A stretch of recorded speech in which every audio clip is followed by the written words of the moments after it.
आजाद nation news, पैनी नजर हर खबर। नमस्ते। बरेली से एक ऐसी खबर जो शहर की पहचान पर सवाल उठा रही है।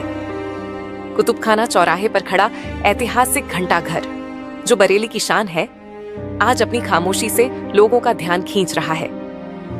इस घंटाघर की घड़ी जो कभी समय की सटीक जानकारी देती थी, पिछले कई महीनों से खराब पड़ी है।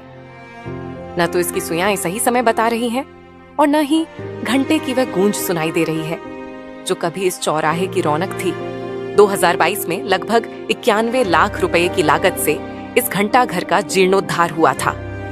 नए रंग रूप के साथ ये घंटाघर फिर से शहर की शान बना था, लेकिन महज 2.5 साल में ये घड़ी फिर खराब हो चुकी है।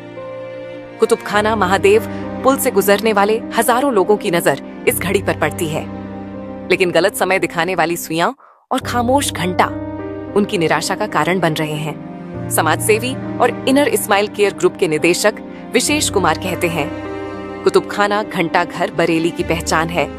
इसे ठीक करना जरूरी है ताकि शहर की शान बरकरार रहे।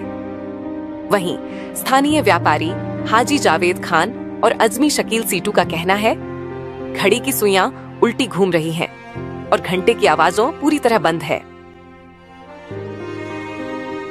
घंटाघर का सही रहना क्यों जरूरी है? क्योंकि घंटाघर किसी भी शहर की सामाजिक गतिविधियों और सांस्कृतिक धरोहर का एक केंद्र है। बात करूं मैं बरेली के घंटाघर की, जो पिछले काफी समय से यूं ही पड़ा है, खराब चल रहा है। घंटाघर होना क्यों जरूरी है ये भी समझते हैं। कहते हैं टाइम का मैनेजमेंट बहुत जरूरी है, लेकिन टाइम के मैनेजमेंट से ज्यादा जरूरी होता है आपका माइंड का मैनेजमेंट। जब आपका टाइम मैनेज होता है तो निश्चित रूप से आप अपने दिन भर की क्रियाकलापों को टाइम के अनुरूप कर पाते हैं। अगर मैं बात करूं बरेली के घंटाघर की, जो लगभग 1975 में बना था, क्योंकि उसके बनने के पीछे का जो कारण था, वहां पे पहले लाइब्रेरी हुआ करती थी। वो लाइब्रेरी आकाशीय बिजली गिरने के कारण ध्वस्त हो गई। उसके बाद इस घंटाघर का निर्माण कराया गया। अगर घंटाघर सही रूप से काम करेगा, निश्चित रूप से पुराने समय में जब घंटाघर का यूज होता था उस समय घड़ियों का दौर नहीं था इतना, तो उसी घंटाघर के चलते लोग ये जान पाते थे कि कौन सा पहर चल रहा है, कौन सी चीजें चल रही है, अब क्या समय आ चुका है, क्या बच चुका है। तो इसलिए अगर घंटाघर सही रहेगा तो निश्चित रूप से एक सामाजिक गतिविधियों का केंद्र भी बना रहेगा, सांस्कृतिक धरोहर भी बनी रहेगी। हालांकि आज के समय में मोबाइल आने से घड़ियों का दौर तो चला ही गया है लगभग, लेकिन घंटाघर का सही रहना बहुत जरूरी है। मैं रिक्वेस्ट करूंगा बरेली से कि नगर निगम से उस घंटाघर को दुरुस्त रखें। उसकी जो ऊर्जाएं निकलती, जब घंटाघर पे घंटा बजता है, उससे जो साउंड निकलती है, जो फ्रिक्वेंसी निकलती है, तो लोगों को एक लय से जोड़ती है, एक तरफता से जोड़ती है, एक तरंग से जोड़ती है, फ्रिक्वेंसी से जोड़ती है। अगर ये सही रहेगा तो निश्चित रूप से सभी के लिए अच्छा रहेगा। धन्यवाद। जनसेवा टीम के अध्यक्ष पम्मी खां वारसी ने नगर निगम से इस घड़ी को तुरंत दुरुस्त करने की मांग की है। उनका कहना है कि आधुनिक युग में इलेक्ट्रॉनिक डिस्प्ले वाली घड़ी लगाने और नियमित रखरखाव की व्यवस्था करने से समस्या का स्थायी समाधान हो सकता है।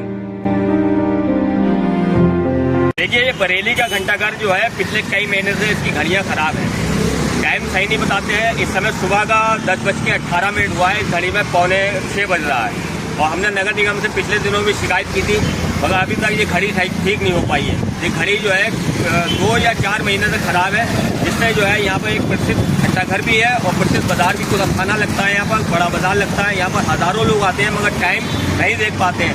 उनको समय जो है, ये घड़ी समय जो है गलत बता रही है। तो हम नगर निगम प्रशासन से मांग करते हैं घड़ी को बिल्कुल सही कर दिया जाए, ताकि बरेली का समय भी सही चले और घंटाघर भी सही चले।